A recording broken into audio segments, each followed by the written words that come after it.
Greetings, Ivy Artist. This is Miss A. Today I want to talk to you about feminism, and specifically I will be introducing 3 artists that deal with this topic in their work. As I've said in my short, I come across this topic in students' work quite a lot. It's a very popular subject, but often I find that the way it is explored is problematic in the sense that it is very predictable and dealt with ways that are essentially ineffective in terms of communicating what the student is trying to communicate. So I thought it would be a good idea to look at 3 different artists who deal with this topic so that we can look at how they approach this topic, what kind of strategies they use, and how they tackle the subject without being predictable or literal or very preachy, which is always off-putting. So instead we're going to look at how we can visit this topic or revisit this topic in a way that is fresh, in a way that is engaging, in a way that genuinely poses authentic questions about the changing role of women in our society.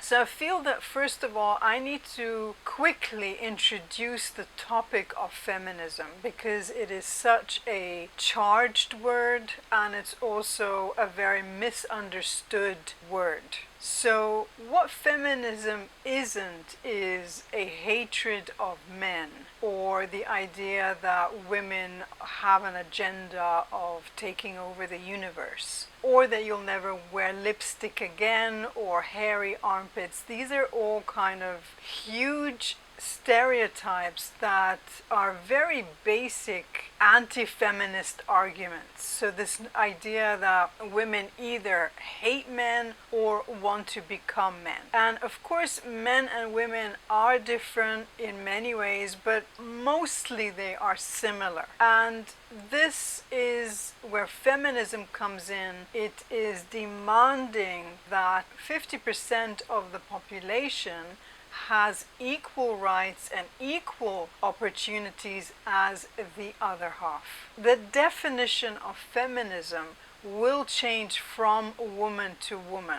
The ideas behind what feminism is and what it covers also differ from not only individual to individual, but is also affected by where in the world you are, what kind of culture you come from, the society you're in, etc., etc. But feminism is basically a reaction to sexism. Sexism is the idea that women are somehow inferior to men, or that they are significant only in relation to men. So being somebody's mother, wife, daughter, etc. And the limitations of being this kind of an afterthought, if you like, restricts women in ways that really vary. So again, depending on where you are in the world, everything ranging from genital mutilation,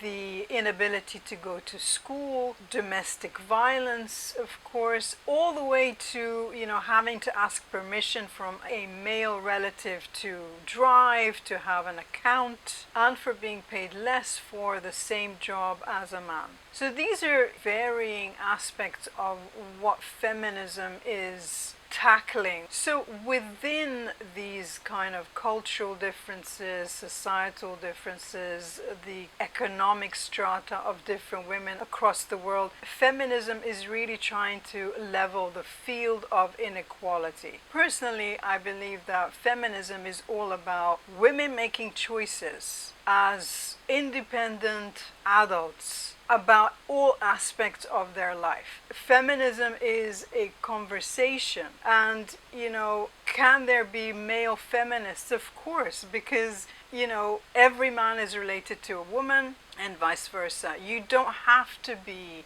the same as somebody else to recognize that there is inequality or injustice, etc. There's a few main ideas that I think are important to mention before we look at the artists. One of the main ideas is that we live in a patriarchal system. The patriarchal system is basically set up in a way that favors men or gives men more opportunities or discriminates against anyone who isn't a man. And this is tied together with sexism. The patriarchal system is a system that includes discrimination that is institutionalized. Men are an authority figure in all aspects of our society. The counter argument to feminism that men suffer too, etc. This is not what it's about. It's about looking at specifically the female experience. That's one of the key concepts. So if you're going to deal with feminism in your work, it is important to understand that feminism in the art world has developed in very, very specific ways. Of course, it is tied in with other types of feminism, the socio-political type of feminism, but it has its own history and knowledge which you should be looking at because you are studying for an art exam or art course. Therefore, it's important to refer to feminist artists when you are dealing with feminism in your work. So historically, feminism in the art world as a movement really started in the 1960s and went on to, let's say, the early 80s. And there were several triggering or initial points that set that movement into motion. Of course, a lot of it was built up on the first wave feminists, which were the suffragettes, who focused on getting women the right to vote. The second wave feminists in the art world, however, focused on very specific ideas that were explored in their artwork.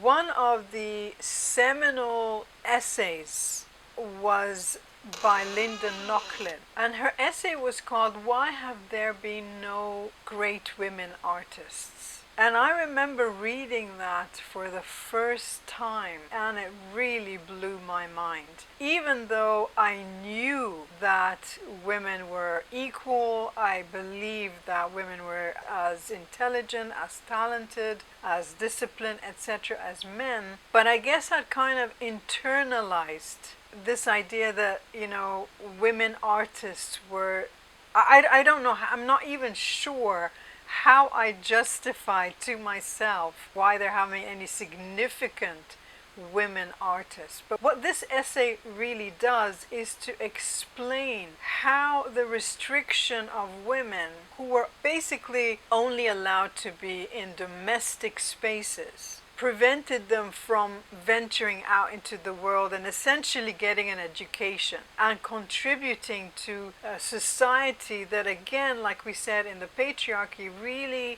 valued only the male perspective.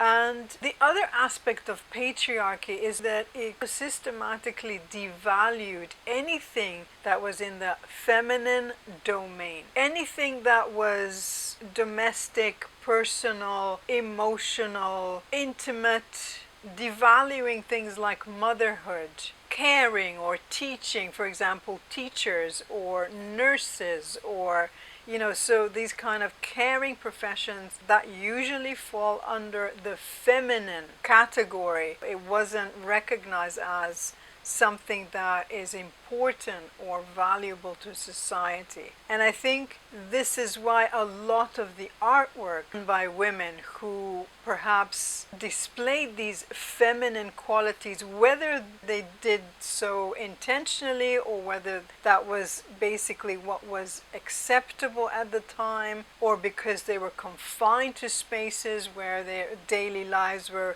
literally that of a housewife, for whatever reason these contributions were not respected as good enough or important important enough or valuable enough. And the funny thing is that when women did express themselves more authentically, they were criticized for being too masculine, which was incidentally the case of Kathy Kollwitz, whose work is very powerful in terms of looking at the ravages of war and how they affected, specifically in her work, the women and children that were left behind. This is also very important for students who want to explore the feminine. And it's really important that you understand that the feminine cannot be critically examined unless you look at feminism as well. Because if you explore the feminine on its own, it usually becomes very two-dimensional.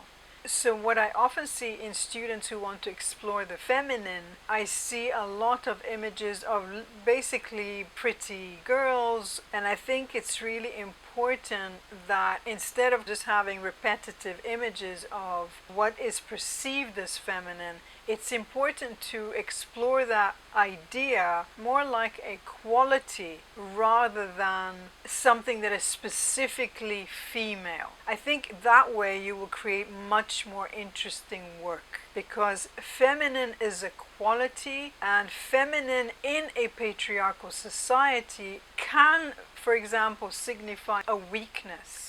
So another significant essay was The Personal is Political by Carol Hanisch, and it is another very important concept in feminism that basically says that the personal experience is important politically. So the lives of women and their experiences and their perspective warrants to be looked at in a political way that affects laws, society, etc., etc. When we look at these ideas, remember this was going on mainly in the 1970s. And things have changed. I mean, in some parts of the world at least. So the essays that I mentioned, you don't have to read them, but it's just, I think it's important for you to know what the starting point was for this movement. So the second wave feminism, one of the key points or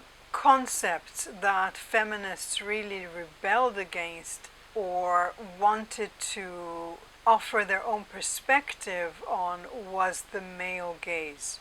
And again, I'm sure you've heard of the male gaze, but what it is, especially in terms of art history, is that the male perspective is predominant in any traditional or historical museum of art that you go to, right? So when you enter a space where they're showing historical paintings, you will find painting after painting after painting of the female nude. Now, these nudes are painted or photographed in a very specific way. It is always in a way that is an expression of a man looking at a woman. So in terms of exploring women as individuals, it is extremely limited.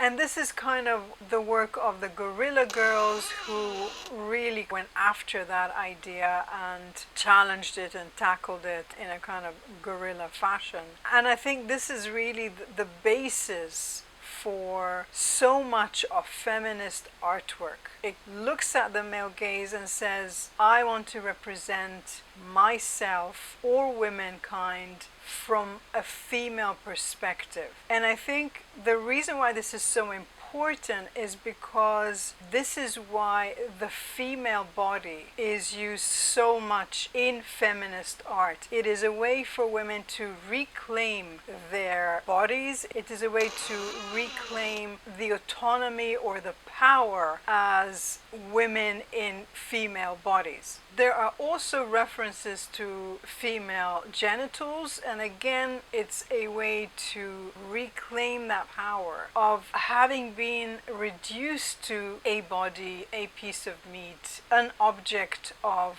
pleasure or desire, etc. This is why there is so much nudity in feminist art. There is also a lot of reference reference to female genitalia. Also, many of the artworks are vulgar and grotesque and ugly, and again it is a way for women to challenge this notion that the only value they have is in terms of how attractive they are, simply in reference to the male gaze or men looking at them, and this idea of shaming bodies that are not perfect and praising women who are attractive over everybody else. So this is why there's these kind of threads of the abject or the ugly in feminist artists' work. So I'm going to end my very brief introduction to feminism now. I could go on, trust me, I could go on for hours, but it's best that you familiarize yourself with the idea of feminism, specifically in art history, if you're going to look at this subject.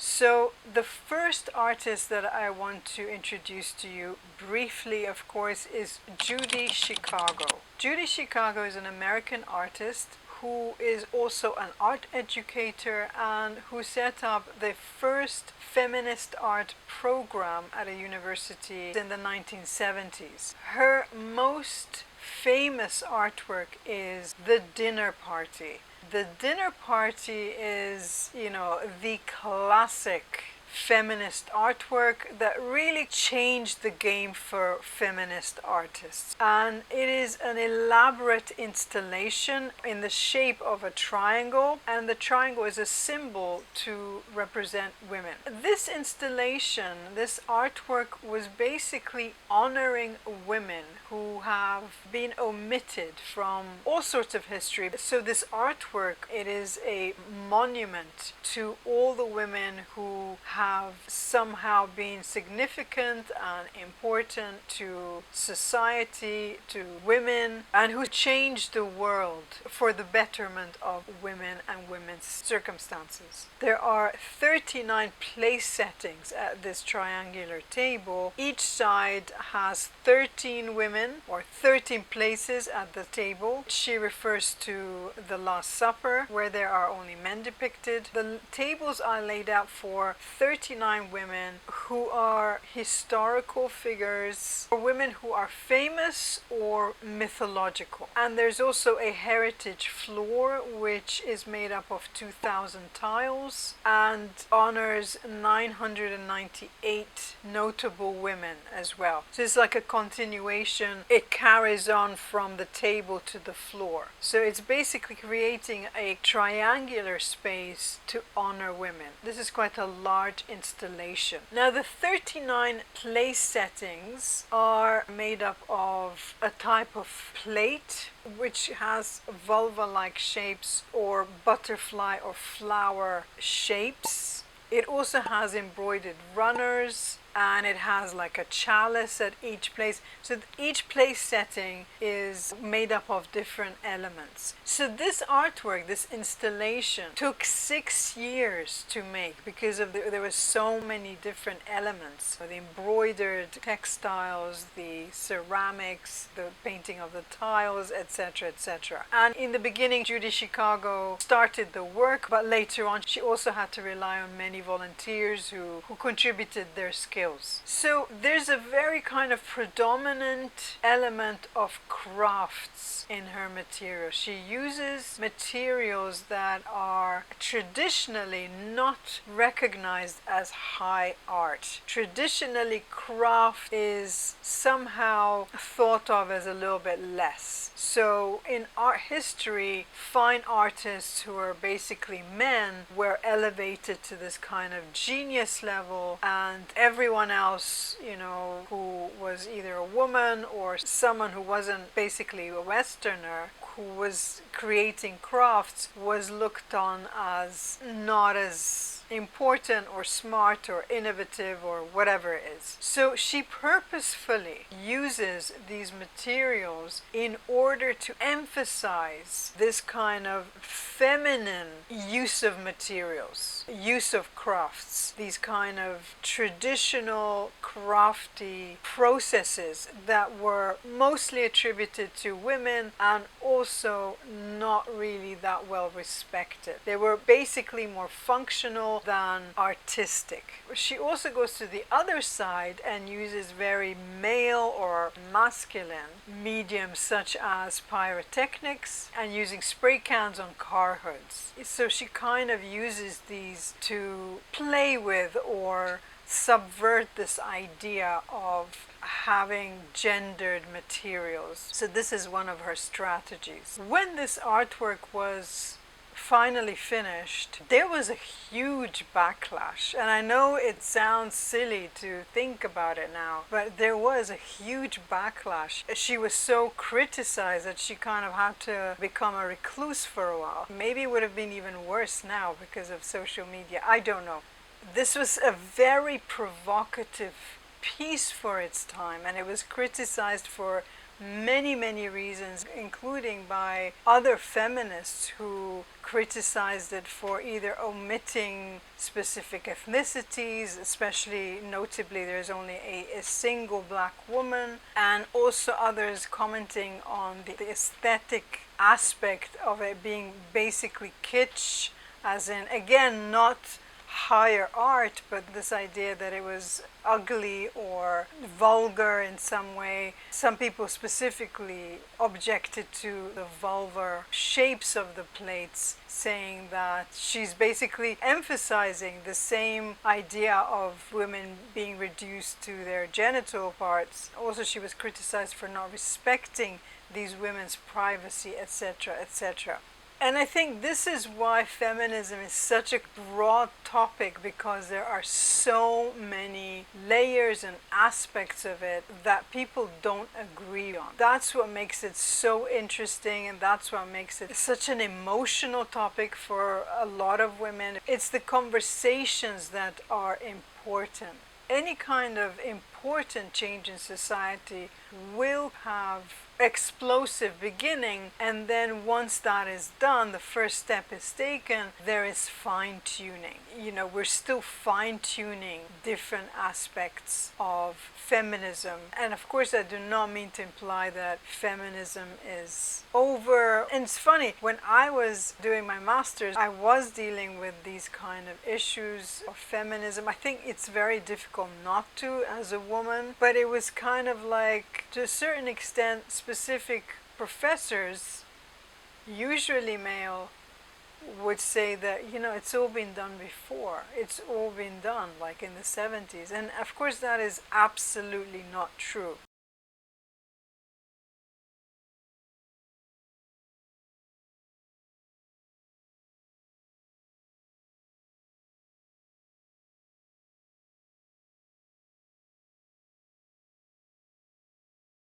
So the next artist that I'm going to introduce briefly is a South Indian artist called Poulomi Basu. Poulomi Basu is an artist. She's also a documentary photographer as well as a feminist activist. I wanted to look at her because she offers a very specific kind of perspective on feminism. One of the main themes that she deals with is the violence against marginalized women. Specifically, she's talking about Nepal. She's also talking about a specific Nepalese practice, which I will say is illegal. It is called chopadi, where women who are menstruating or after childbirth, they are basically kicked out of the house because they are seen as unclean or impure, and fend for themselves, survive in makeshift spaces or huts, and are denied water and are fed food, a bit like having an animal. And this kind of idea of women being impure or unclean is not limited to Nepal by any means. You will see this in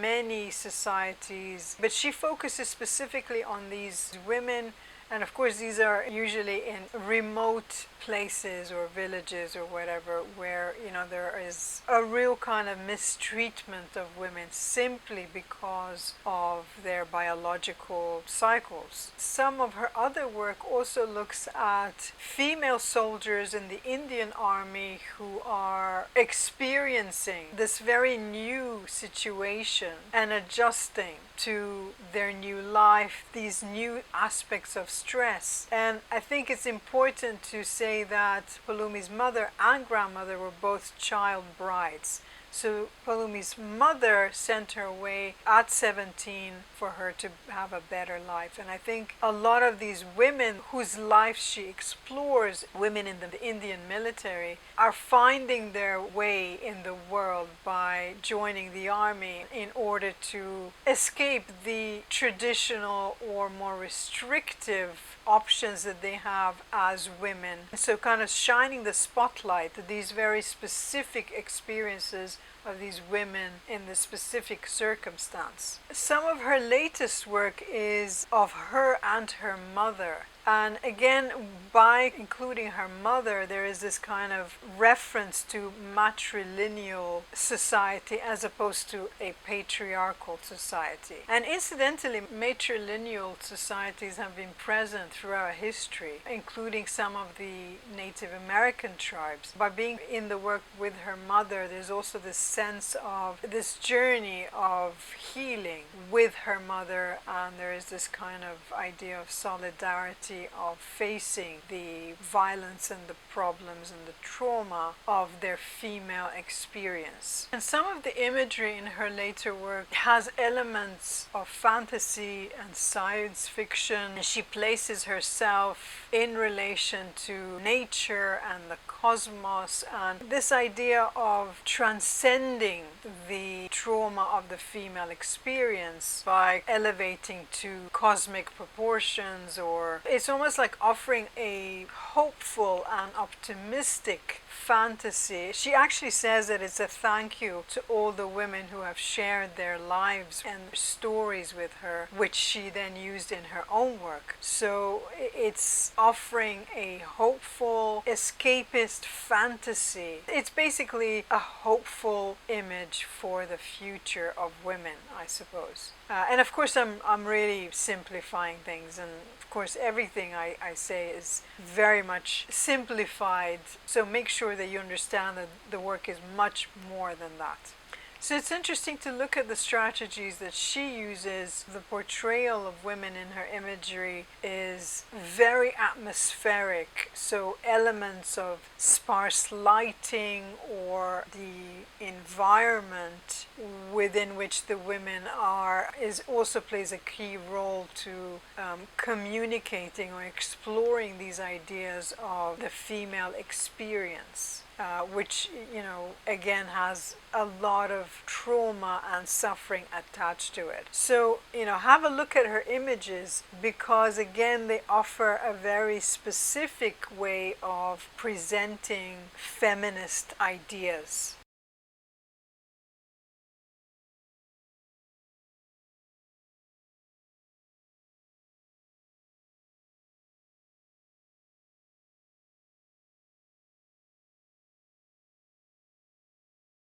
So the last artist that I want to introduce is a Scottish artist by the name of Rachel McLean.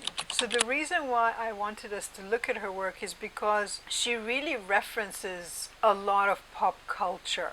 Her work, generally speaking, is funny, but also deeply disturbing, which I think ties in with a lot of the imagery that is on the internet. But the internet is such a kind of weird and strange place for a lot of representation of women. She really looks at that in very interesting ways. Rachel McLean is a multimedia artist. She uses over-the-top costumes, over-the-top makeup, and she uses a lot of green screen technology. She builds these fantastical settings for her character. So I do want to warn you that a lot of her work is actually quite disturbing. And that is one of her strategies to kind of subvert the imagery that we encounter so often. And by doing that, she questions these images that we are continuously bombarded with, whether it's women presenting themselves, whether it's women being represented in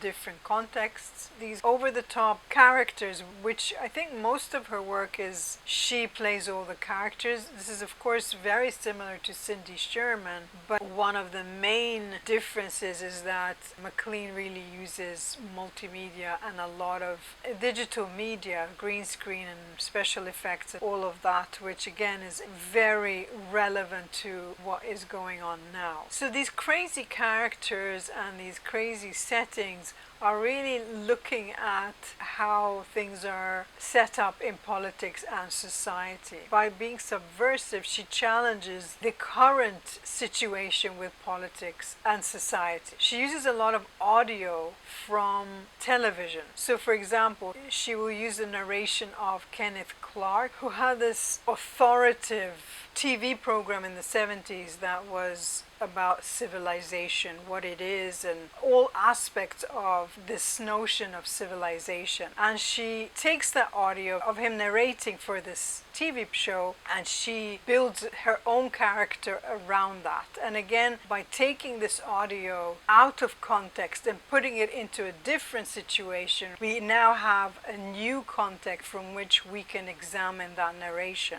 And a lot of it is actually quite funny. So, this is one of her strategies to subvert this notion of what is established and what kind of ideas is it established on. She also challenges this idea of the male gaze, but not only the male gaze, but the kind of internalized male gaze. So again, this idea of women and the way they represent themselves and the way they normalize plastic surgery, this idea of being like hypersexual, etc. She kind of plays around with that and perhaps asks the question, how much of this kind of role-playing of being feminine is actually internalized sexism in various ways. So for example, she looks at this prevalent theme of cuteness and how, this idea of women being cute, it infantilizes women or makes them childlike, which again changes the power dynamic, right? If someone's a child, they're not quite as developed as an adult. So this is something that she looks at, this idea of cuteness that is very popular in pop culture, especially in terms of women embodying that characteristic. And also she subverts this idea of fantasy, or women being a creature of fantasy with the kind of characteristics of being beautiful, perfect, cute, hypersexualized. And she kind of subverts that by making these very disturbing or distorted and ugly, repulsive elements that she adds to a lot of her work.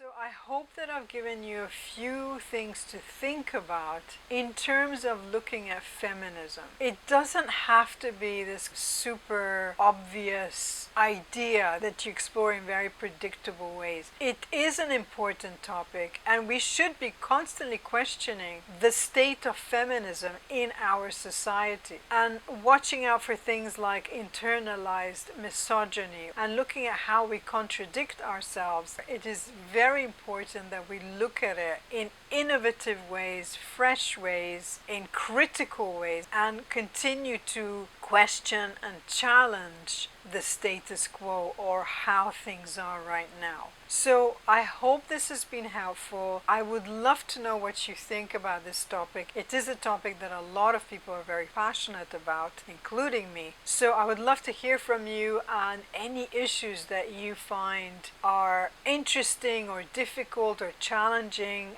to deal with if you are looking at this topic. Thank you for watching. Thank you for subscribing and liking. This is Miss A. All the very best.